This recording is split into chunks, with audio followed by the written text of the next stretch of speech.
Yeah, first thing I wanted to talk about was, and yeah, I owe an apology to Andrea Berta because he is moving how he's supposed to be moving. The fact that you're looking at selling Jesus, selling Trossard, those things, I know it's Arteta as well, but those things to me are exactly what we need right now as a club to get rid of players that we feel like are underperforming and are not raising the level of the club and on the first 11. Because Trossard seems like one of those players that wants to play, and for a long time I've been a little bit on the Trossard out brigade. I've been in part of that for a little while, for the last couple of years. I've been like, Trossard needs to go. I know he scores important goals. If he was, like I say, certain players, if they stay, they're gonna sit on the bench and they're happy to do that, like an El Neni, then that's fine. But they won't.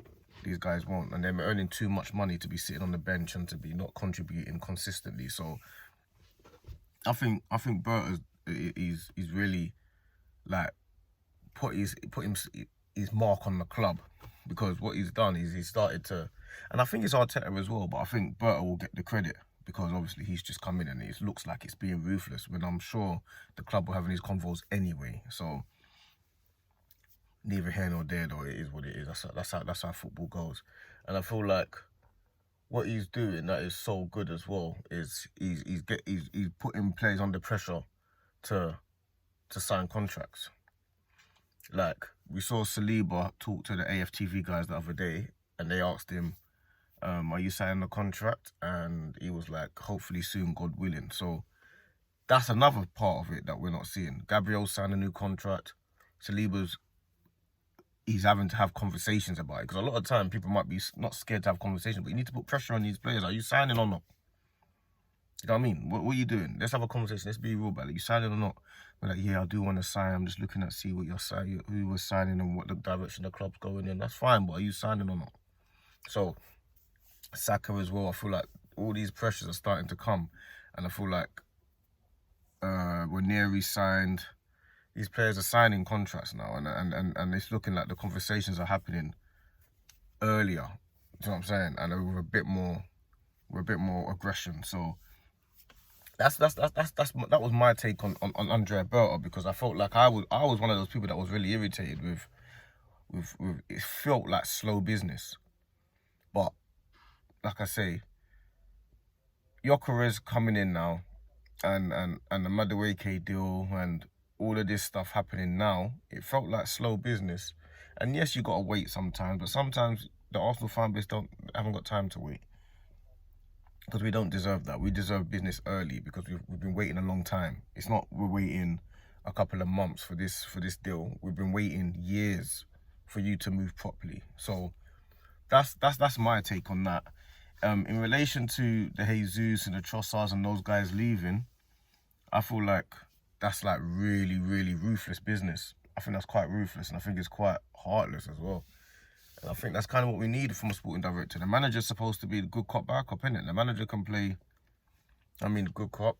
The sporting director needs to play bad cop. It's as simple as that. There can't be no good cop, good cop. There needs to be a good cop and a bad cop. And the manager can play the whole, yeah, this is the brotherhood thing. And the sporting director needs to be, listen, you're every time I come to the training ground, you're in the physio room. Tomiyasu, Jesus. Obviously, Party's not here no more. A lot of players in the team need to go. And it feels like there's a lot turning around. Tierney's gone, Zinchenko's gone. There's a lot of players leaving. And the fact that there's a lot of players leaving, I feel like there might be a couple more coming in.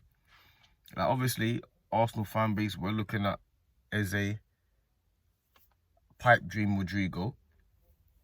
I mean, if I see Jesus leave, and that's 265 grand a week wages freed up. I know they're looking at paying 50%, so 100 and something. And then Trossard leaves, Tomiyasu leaves. Oh yeah, obviously he's already left. Obviously Tierney's gone. That's a lot of outgoings. So, I mean, if you're gonna have that many outgoings, I expect you to kind of have a few incomings. I don't think it's beyond imagination to be looking at Eze and Rodrigo personally. I don't think it's beyond. I just feel like obviously Rodrigo's a pipe dream that is like would be a superstar signing, but I think that's what Saka and Declan Rice deserve. I think that's what they deserve. You signed a Declan Rice for £105 million and he's performing at the highest level. You've nurtured Saka. Saka performing at the highest level. I feel like they deserve. You've gone and got Gyökeres. That makes sense. They deserve Eze and Rodrigo. They deserve that. These players deserve a chance to go and win big trophies. They deserve that. The whole fan base deserves that. But if you want players to perform, you have to give them the tools to perform. And I feel like we've given Trossard and Martinelli enough opportunities and given them the tools to perform, and they haven't performed. They've done a good job, but they haven't done an exceptional job, and we need an exceptional job done now. So I feel like you owe Saka, Declan Rice, Saliba, Gabriel. You owe those, especially those four. You owe those four the opportunity to have top players around them and feel like they're not the only ones that are playing, because Saka, Rice, Saliba and Gabriel, those four in particular are the four stars of the team and the four that probably get into any team, most teams around the world. So those four, I feel, need to see players that are on that level immediately, or players that come in with a reputation that, yeah, this is the truth now. And Rodrigo will come in and then all of a sudden he's elevated to that bracket. Regardless of whether he performs or not, when he comes in, he's going to be that bracket because of where he's come from, which is Real Madrid winning stuff. Gyökeres comes in, he's scored 97 goals in 102 games. He's coming in as a reputation is on that highest level, and that's what we need. We need reputation on the highest level, so the players feel like they've got players that are on the same wavelength as them. That's what we've got to do, and I feel like we're at that stage now where we need to bring players in that are on the same wavelength as the best players in our team. We can't be bringing in players that are not quite just below them, and they're still having to be the ones that carry the burden. That's unfair.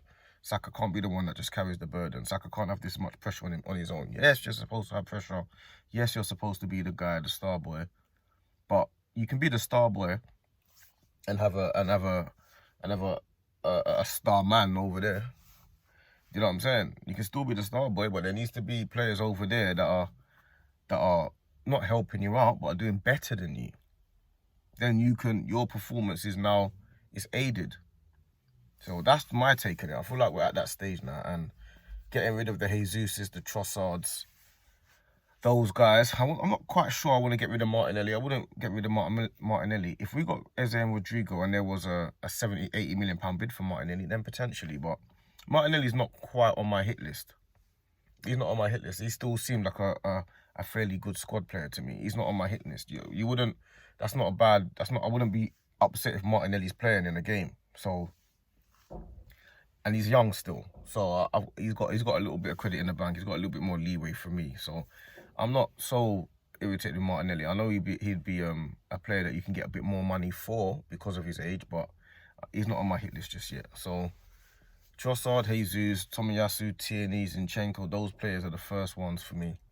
And the fact that we're doing it now shows that we're probably and hopefully going to step up a level. So yeah, that's just my thoughts on that. Like and subscribe and do all that good stuff that they tell you to do. You know what I'm saying? And I'm going to copy what Stricto says. He goes, do what the YouTubers do, but do it for me. That's what my brother Stricto says. Big him up, man. Big up the family, big up the community. Yeah, that's my thoughts on it today.